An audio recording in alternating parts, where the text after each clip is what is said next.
మన దేశంలా 10 లక్షల మంది చచ్చిపోతుంటే, వాళ్ళలో ఒక్కలంటే ఒక్కలే ఆర్గాన్స్ డొనేట్ జేస్తున్నారు.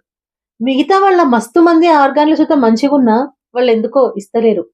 అసొంటిది కేరళలోని పతనంతిట్ట జిల్లాల ఒక 10 నెలల పసికందు పాపం కార్ యాక్సిడెంట్‌లో చచ్చిపోయింది. వాళ్ళు గంత బాధలున్న వాళ్ళ తల్లిదండ్రులు అందరంత బాధలున్నా సుత, ఆ పిల్ల ఆర్గాన్స్ వేరేటోళ్ళకి ఉపయోగపడాలి అని ఇమ్మీడియేట్‌గా ఆర్గాన్స్ డొనేట్ జేషిర్రు. కిడ్నీలు, లివరు, హార్ట్, కండ్లు ఇవన్నీ ఆమె డొనేట్ జేసేసరికి ఇంకా 5గురి ప్రాణాలను కాపాడిందిగా పిల్ల. ఇగ ఈ విషయం కేరళ గవర్నమెంట్‌కి తెలిసేసరికి అధికారిక లాంఛనాలతోటి గా పిల్ల అంత్యక్రియలు జరిపిర్రు. పిల్ల పేరేమో అలెను. తల్లి పేరేమో షెరెను. తండ్రి పేరేమో అరుణు. ఇగ ఈ పిల్ల గింత గొప్ప పని జేషింది. ఈమె చనిపోయిన తర్వాత గూడా 5గురికి ప్రాణభిక్ష పెట్టిందని జెప్పేసి సినీ నటులు, రాజకీయ నాయకులు అందరూ గా పిల్లని కొనియాడిండ్రు. మీకింకో విషయం ఎరికేనా?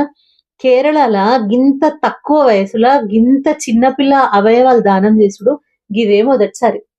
ఎంత గొప్పోళ్ళో గదా ఆమె తల్లిదండ్రులు. మరి మనోళ్ళకేం పుడతదో?